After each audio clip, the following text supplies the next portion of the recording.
कैरी म्हटलं की तोंडाला पाणी सुटते. हळद मीठ लावलेल्या कैरीच्या फोडी म्हटल्या की आ हा हा हा.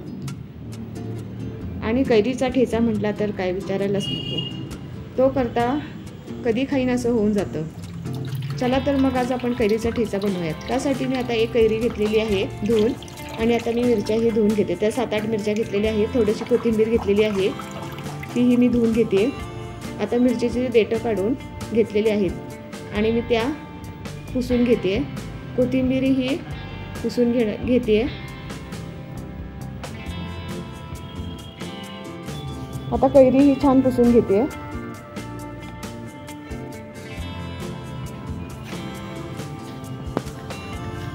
आता कैरी मी चिरून देठ काढून घेतलेला आहे आणि ती मी आता सालं काढून घेते तिची पूर्णपणे.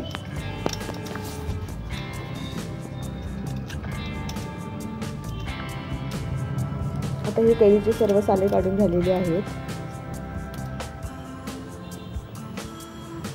आता मिरच्याही मी चिरून घेतलेल्या आहेत.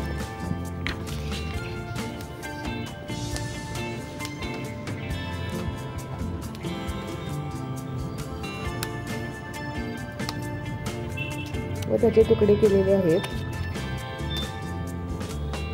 कोथिंबीर ही मी जाडसर आता चिरून घेते.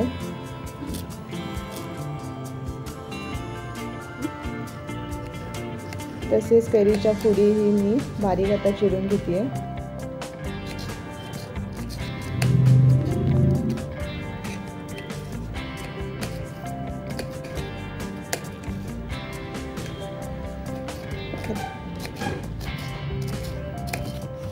आता मी गॅस चालू केलेला आहे. त्यावरती कढई ठेवली आहे. कढईमध्ये 10 ते 12 मिरच्या घेतलेल्या आहेत. त्यांना आता भाजून घेणार आहे थोड्याशा. ह्या कमी तिखट आहेत. जर जास्त तिखट असतील तर थोड्या कमी घेतल्यात तरी चालेल. आता ह्या थोड्याशा लालसर झालेल्या आहेत. ते 10 ते 15 मी लसूण पाकळ्या घेतलेल्या आहेत. त्याही थोड्याशाच मी भाजून घेणार आहे 2 मिनटं. आणि आता मी गॅस बंद केलेला आहे. ह्या बघा लालसर झालेल्या आहेत. आता ह्या मी थंड करण्यासाठी एका डिशमध्ये काढलेल्या आहेत. आता ह्या गार झालेल्या आहेत. आता तोपर्यंत मी एका खलबत्त्यामध्ये अर्धा चमचा जिरे घेतलेले आहेत. हे कच्चे आहेत, भाजलेले नाही आहेत. आता हे थोडेसे मी क्रश करून घेतले. आता त्याच्यामध्ये हे मी भाजलेला मिरची आणि लसूण आहे ना, ते मी बारीक करून घेते. थोडंसं मीठ घातलेलं आहे. मीठ घातल्यामुळे काय होतं की लवकर बारीक होण्यास मदत होते. आता मी कैरीच्या फोडी घातलेल्या आहेत आणि त्याही मी आता चेचून घेते आहे. आणि त्याच्यामध्येही थोडंसं आता मीठ घालणार आहे.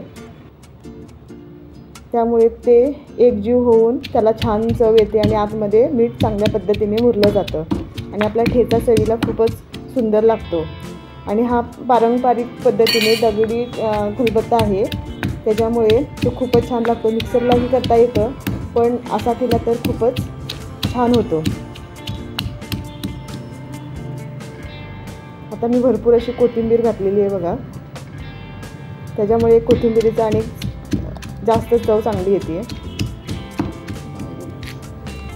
आता हा आपला ठेचा तयार झालेला आहे. किती छान दिसतोय. आता मी एका ह्या डिशमध्ये काढून घेते. त्याला दिसतानाच बघा किती सुंदर दिसतोय आणि आत्ताच असं वाटतंय की खायला घ्यायला हवा आहे. किती छान दिसतोय बघा. पोळी भाजी कशा बरोबरही छान. गरम गरम भाकरी आणि ठेचा घेतला तर काय अप्रतिमच लागतो.